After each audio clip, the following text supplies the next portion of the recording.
सभी को मेरा प्यार भरा नमस्कार। पेडल अप के इस यूट्यूब चैनल पर आप सभी का स्वागत है। आई होप कि आप सभी की तैयारी बहुत ही बेहतरीन चल रही होगी और उसी तैयारी को एक और कदम आगे बढ़ाने के लिए आज की हमारी ये वीडियो है, जो स्पेशली उन बच्चों के लिए है जो D++ PRT की एग्ज़ाम की तैयारी कर रहे हैं। क्योंकि इस वीडियो के माध्यम से और ऐसी आने वाली और भी वीडियो के माध्यम से हम क्या कर रहे हैं कि D++ PRT का जो पेपर 2 होता है, जो टीचिंग मेथडोलॉजी होता है, जिसे पेपर 2 के नाम से भी जाना जाता है, उसके जो जितने भी PYQ क्वेश्चन हैं, जो 2014 से लेकर 2022 तक जितने भी PYQ क्वेश्चन अभी तक आए हुए हैं, उनको सबको हम कवर करेंगे और ये जानेंगे कि आखिर किस तरीके के क्वेश्चन अभी तक D++ बोर्ड ने पूछे हैं। उससे क्या है, हमें एक आइडिया लग जाता है कि आखिर किस कॉन्सेप्ट से रिलेटेड किस तरह के क्वेश्चन बनाए जा सकते हैं, है ना। और कई बार ऐसा भी हुआ है कि क्वेश्चन का रिपीटेशन ट्रेंड भी चला है, तो उस पॉइंट ऑफ व्यू से भी इम्पॉर्टेंट है। बढ़िया, चलो बढ़ते हैं अपने क्वेश्चनों की प्रैक्टिस की ओर।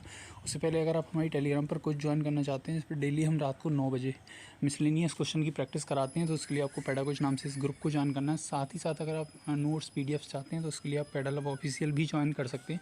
इन दोनों की लिंक आपको नीचे मिल जाएगी।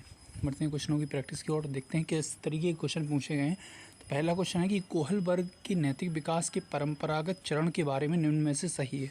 तो आपने पढ़ा होगा कि कोहल वर्ग ने कहीं ना कहीं नैतिकता का, मोरलिटी का सिद्धांत दिया था, ठीक है। तो उनके कहीं 3 चरण थे। अगर आपको ने ये कॉन्सेप्ट पढ़ा है तो कोहल वर्ग के 3 चरण थे। 3 चरणों में 2-2 लेवल दिए रखे थे, तो टोटल करके 6 लेवल थे और 3 चरण थे। उनमें से जो सेकंड नंबर का चरण था उसे परंपरागत चरण कहते हैं, मतलब कन्वेंशनल स्टेज। ओके, उससे पहले प्री कन्वेंशनल मतलब पूर्व परंपरागत, और आखिरी का पोस्ट कन्वेंशनल मतलब पश्चिम परंपरागत। तो पूछा है कि परंपरागत चरण के बारे में आपको बताना है कि इसमें से चारों में से कौन सा ज़्यादा फिट बैठता है। सामाजिक नियम एक क्रिया की नैतिकता को प्रभावित करते हैं। कहीं ना कहीं इसमें सोशल रूल्स की एंड रेगुलेशन की बात करी गई है।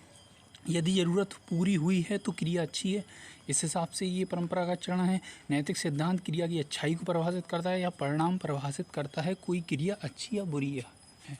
तो आपको बता दूं कि ये परंपरागत चरण है वो कहीं ना कहीं 2 तरह की, उसमें जो मैंने अभी सब लेवल की बात करी, तो एक तो है आपका गुड गर्ल गुड बॉय वाला, और दूसरा है आपका कहीं लॉ एंड ऑर्डर वाला, मतलब समाज ने जो नियम कानून बना दिए हैं आप उन्हीं के अनुसार चलना पसंद करते हैं। तो ये पहला, इस हिसाब से अपना पहला वाला ऑप्शन करेक्ट हो जाता है। बढ़ते हैं अगले क्वेश्चन की ओर कि निम्न में से कौन सा बच्चा के व्यक्तिगत सामाजिक समायोजन के लिए खतरनाक हो सकता है। बच्चों पर उन खेलों को खेलने के लिए दबाव डालना जो उनके लिंग के लिए उपयुक्त माने जाते हैं, उन्हें विशेष रूप से स्वस्थ भोजन देना। तो यहाँ पूछा है कि कौन सा खतरनाक साबित हो सकता है। तो कहीं ना कहीं हमें बच्चों पर लिंग के अनुसार खेलों को डिवाइड करना पहली बात, और उसे खेलने के लिए उन पर दबाव डालना, ये अपने आप में कहीं ना कहीं एक खतरनाक कदम साबित होता है। इसलिए यहाँ ओनली 1 इज़ करेक्ट। अगले क्वेश्चन की ओर बढ़ते हैं कि शरीर की छवि, मतलब शारीरिक छवि के प्रति जो चिंता होती है, अर्थात डैश अवस्था में आपको ये बताना है किस अवस्था में इस तरीके के विचार की महत्वपूर्णता में तेज़ी आती है। क्या वो किशोरावस्था है या वृद्धावस्था। तो आप सभी ने अडोलसेंस में कई उसके जो मेन पॉइंट्स हैं उनमें पढ़ा होगा, या आपके विकासात्मक कार्य जो अडोलसेंस के बारे में दिए गए उनमें भी पढ़ा होगा। तो कहीं ना कहीं जो किशोरावस्था का बच्चा होता है वो अपने शारीरिक छवि को लेके बहुत ज़्यादा कॉन्शियस होता है, क्योंकि उसे लगता है कि सारे लोग उसी को देख रहे हैं, इस तरीके का फियर उसमें आता है ना। तो ये जो मेन आपका जो पॉइंट है वो किससे रिलेट करता है, वो आपका किशोरावस्था से संबंधित है। इसलिए यहाँ हमारा option only 1 statement is correct. पढ़ते हैं अगले क्वेश्चन की ओर कि बुद्धिमत्ता का अनुभवात्मक तथ्य है, क्या वो विश्लेषणात्मक है, घटकीय है, व्यवहारिक है या रचनात्मक है। तो जो आपका बुद्धिमत्ता का अनुभवात्मक तथ्य है वो आपका रचनात्मक है। क्यों? क्योंकि बुद्धिमत्ता में जो आपका जो अनुभवात्मक तत्व ऐड हो जाता है तो उसमें बच्चे के अंदर कहीं ना कहीं क्रिएटिविटी उजागर होने लगती है। वो कई चीज़ों को तलाशता है, उनमें अपनी जो उसके कहीं ना कहीं इंट्यूशन उसकी बॉडी में आ रही हैं, उसके माइंड में आ रहे हैं, तो उनको अप्लाई करके कई चीज़ें डेवलप करने की कोशिश करता है। तो कहीं ना कहीं ये उसकी क्रिएटिविटी से संबंधित है। बढ़ते हैं अगले क्वेश्चन की। संज्ञानात्मक विकास के संदर्भ में मात्रात्मक आयाम के साथ बच्चों वस्तुओं को व्यवस्थित करने की क्षमता डैश कहलाती है। तो आपको यहाँ कुछ पॉइंट देखना है। सबसे पहले बोला गया है कि संज्ञानात्मक विकास। अब अगर मैं पूछूं आपका संज्ञानात्मक विकास का सिद्धांत किसने दिया, तो आपको तुरंत क्लिक होना चाहिए माइंड में कि ये पियाजे से संबंधित है। अब इसमें पूछा गया है मात्रात्मक आयाम के साथ वस्तुओं को व्यवस्थित करने की क्षमता है वो क्या कहलाएगी। क्या वो आगमनात्मक तर्क है, क्रमबद्धता है, सतर्क अनुमान है या क्लास समावेशन है, मतलब कक्षा समावेशन है। तो यहाँ क्या व्यवस्थित करने की बात करी जा रही है, तो ये आपका क्रमबद्धता आ जाती है ना। बढ़ते हैं अगले क्वेश्चन की ओर। कि खेल के संदर्भ में स्वतंत्रता के वातावरण की स्थापना के संदर्भ में निम्न में से कौन सा सत्य नहीं है। यहाँ पूछा गया है नहीं, इस बात को भी आपको गौर करना है। बच्चों को यह नहीं बताएं कि क्या करना है या क्या नहीं करना है। स्वतंत्रता प्रदान करना जब बच्चा आक्रामक विनाशकारी आवेश को बाहर निकालता है। खाली समय में बच्चे को वह करने दें जो वह करना चाहता है। जो बच्चे डरपोक किस्म के हैं उन्हें खेलों के लिए प्रोत्साहित करना, तो पूछा है नहीं, तो हम बिल्कुल बच्चों को प्रोत्साहित करेंगे खेलने के लिए। बच्चों को क्या करना है क्या नहीं करना, हो सकता है कुछ बच्चे ये आंसर दे रहे हो, बट आपको कहीं ना कहीं ये बच्चों को बताना होगा कि क्या चीज़ करनी। हाँ, भले ही आपकी जो कहने में है वो डोंट्स कम या डूज ज़्यादा हों, बट आपको बताना तो उन्हें पड़ेगा, तो इस हिसाब से ये भी सही हो जाता है। बट ऐसा नहीं कि बच्चे में आवेग आ रहे हैं, उसमें कहीं ना कहीं एक आक्रामक इमोशन जन्म ले रहे हो, आपको खुली छूट देते हैं, बेटा तुम्हें जो करना है वो कर लो, तो ये तो बहुत अपने आप में गलत हो जाएगा। तो इसका इस हिसाब से ऑप्शन नंबर 2 हमारा आंसर हो जाता है। बढ़ते हैं अगले क्वेश्चन की ओर। निम्न में से कौन सा प्रारंभिक बाल्यकाल के दौरान संज्ञानात्मक अग्रगति के अंतर्गत आती है। केंद्रीकरण आती है। पूछा क्या है इसमें, प्रारंभिक बाल्यकाल मतलब अर्ली चाइल्डहुड की बात है, तो केंद्रीकरण आता है, प्रतीकों का उपयोग आता है, मस्तिष्क का सिद्धांत आता है। तो आपने पढ़ा है अर्ली चाइल्डहुड में बच्चे में सेंट्रेशन आता है, बिल्कुल सही बात है।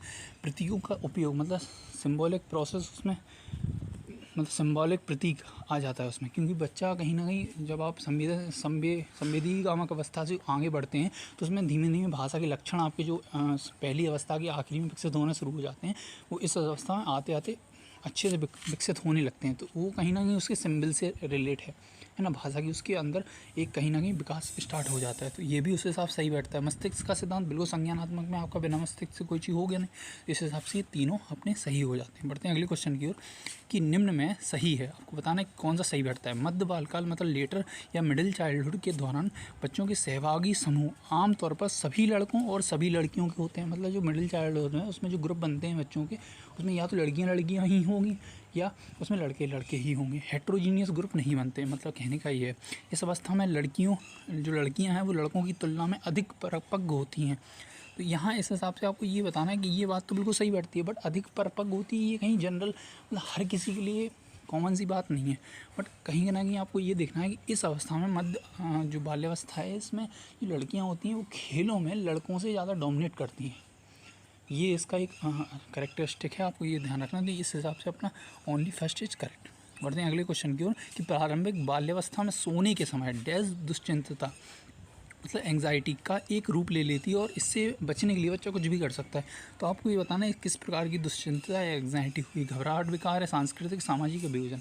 तो आपने देखा होगा कि अक्सर जो छोटे बच्चे होते हैं जब वो सो रहे होते हैं, सो के जैसे ही उठते हैं, तो उन्हें अगर अपने आसपास उनकी मतलब केयर गिवर या माँ नहीं दिखाई दे तो वो तुरंत रोना शुरू कर देते हैं। तो यही कहलाती है वियोजन मतलब सेपरेशन एंग्जाइटी। ठीक, आप आई होप कि इसको अपने रेगुलर लाइफ से कनेक्ट कर सकते होंगे। ठीक है, बढ़ते हैं अगले क्वेश्चन की ओर कि सामाजिक मानदंडों का उल्लंघन करने वाले असामाजिक कार्य जैसे बर्बरता, बलात्कार आदि किस प्रकार के अंतर्गत आते हैं, किस विकार के अंतर्गत आते हैं। क्या वो आचरण विकार है, मनोग्रसित बाध्यता है, अपसाद है या अवज्ञाकारी विकार है।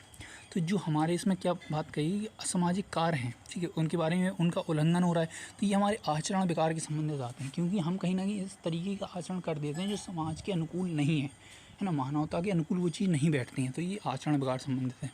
बढ़ते हैं अगले क्वेश्चन की कि लड़कों के लिए बंदूक और लड़कियों के लिए गुड़िया किस प्रकार की रूढ़िवादी सोच को दर्शाता है। मतलब हम ये नहीं कहते कि अगर बाजार गए हैं तो लड़कों के लिए हम मशीन गन या इस तरीके के खिलौने लाएंगे, रोबोट लाएंगे, और लड़कियों के लिए स्पेशली बारबी डॉल हो गया या मतलब किचन सेट हो गया, इस तरीके। तो ये किस तरीके की रूढ़िवादिता को दर्शाती है कि नस्लीय है, जेंडर है, सांस्कृतिक है या व्यक्तिगत है। तो ये हमारी जेंडर रूढ़िवादिता है। आई होप आपको पता होगा। आगे बढ़ते हैं कि निम्न कथन सत्य है। निद्रा भीति मतलब इसे स्लीप टेरर के नाम से जाना जाता है का स्मरण 2 दिन तक बना रहता है, लगातार बुरे सपने तनाव का संकेत है। तो यहाँ ये पहला स्टेटमेंट गलत है, क्योंकि जो स्लीप टेरर है वो 2 दिन के लिए स्मरण में नहीं बना रहता, लेकिन जो लगातार अगर आपको बुरे सपने आ रहे हैं तो वो कहीं ना कहीं आपके अंदर एक तनाव पैदा कर देगा। इस हिसाब से ओनली सेकेंड इज करेक्ट। बढ़ते हैं अगले क्वेश्चन की ओर। कौन सी पालन शैली है वो आत्म अभिव्यक्ति और स्वनियमन को महत्व देती है। तो जब आप आई होप कि आप जब D++ की तैयारी कर रहे होंगे तो आपके कॉन्सेप्ट जो सीटेड लेवल से अप होंगे, तो उस हिसाब से अगर आपने पालना शैली पढ़ी है तो अभी नॉर्मली 4 प्रकार की पालना शैली मानी जाती है। ठीक है, उनमें से आपको ये बताना है कि आत्म अभिव्यक्ति, ठीक है, और आपका स्वनियमन ये किसके अंतर्गत आएगा। तो ये आपको ये देखना है कि क्या वो अनइन्वॉल्व्ड के अंदर आएगा, परमिसिव के अंदर आएगा, या अथॉरिटेटिव के अंदर आएगा, या अथॉरिटेरियन के अंदर आएगा। तो यहाँ जो अगर बात करें, मैं इनके बारे में थोड़ा डिस्कस कर लूँ। अनइन्वॉल्व में मतलब उन्हें मतलब ही नहीं है, लेने ही देना नहीं है अपने बच्चों से, तो वो इन्वॉल्व ही नहीं है उनकी क्रियाओं में। परमिसिव की बात करें तो वो मतलब एक तरीके से लाड़ लुटाने में कोई कसर नहीं छोड़ते, है ना। और अगर अथॉरिटेटिव की बात करें तो वो ये कहते हैं कि चलो मिलके कोई डिसीजन लेंगे। मतलब ऐसा नहीं है कि हम बच्चों पे अपने जो नियम कानून है वो लाद देंगे, लादना नहीं, यहाँ कहीं ना कहीं उनके साथ एक कोऑपरेट करके उन्हें चीज़ें दिखाना और बाद में उन्हें इस स्वच्छंद बनाना कि अच्छा ये तुम्हारी चीज़ें सामने, अब तुम बताओ तुम क्या करना चाहते हो। तो कहीं ना कहीं वो सपोर्टिव पेरेंट्स के तौर पे रहते हैं। सत्तावादी की बात करें तो उनका सीधा है कि मैं ये नियम बना रहा हूँ और तुम्हें ये फॉलो करने ही करने। आई होप आपको क्लियरिटी हो गई। तो इसमें जो हमारी अभिव्यक्ति आएगी वो आएगी हमारी परमिसिव। ठीक है, क्यों? क्योंकि ये एक तो लाड़ लुटा रहे हैं, तो बच्चे को खुद ही अपनी आत्म अभिव्यक्ति कर दी है, खुद का सेल्फ रेगुलेशन भी करना है ना। तो आई होप कि आपको क्लियरिटी होगी चारों पालना शैली या पेरेंटिंग स्टाइल के बारे में। बढ़ते हैं अगले क्वेश्चन की ओर कि बड़े या छोटे, अधिक या कम के बीच अंतर की गुणवत्ता के लिए उपयोग किया जाने वाला शब्द कौन सा है? क्या वो गणना सूचक, कार्डिनलिटी है, क्रम सूचक ऑर्डिनलिटी है, संरक्षण है, केंद्रीकरण है? तो देखिए यहाँ संरक्षण बनेगा नहीं। ठीक है, क्यों नहीं बनेगा? क्योंकि संरक्षण में आप कहीं ना कहीं वॉल्यूम की बात करते हैं, केंद्रीकरण होगा नहीं, है ना, सेंट्रेशन वाला। अब या तो गणना सूचक होगा या क्रम सूचक होगा, लेकिन जो मेरा अकॉर्डिंग जो आंसर है वो आपका गणना सूचक। क्रम सूचक क्यों नहीं आएगा? क्योंकि इसमें कहीं ना कहीं आप क्रम फॉलो कर नहीं रहे हैं। हो सकता है कई बच्चे कहें कि नहीं बड़े से छोटा ये क्रम ही तो है, लेकिन क्रम में एक आपको पता है सीरीज टाइप में चलती है, ये कहीं ना कहीं गणना सूचक के अंदर आएगा, ये कार्डिनलिटी कहते हैं। बढ़ते हैं अगले क्वेश्चन की ओर कि निम्न में से कौन सा स्व अवधारणा के बारे में सही है?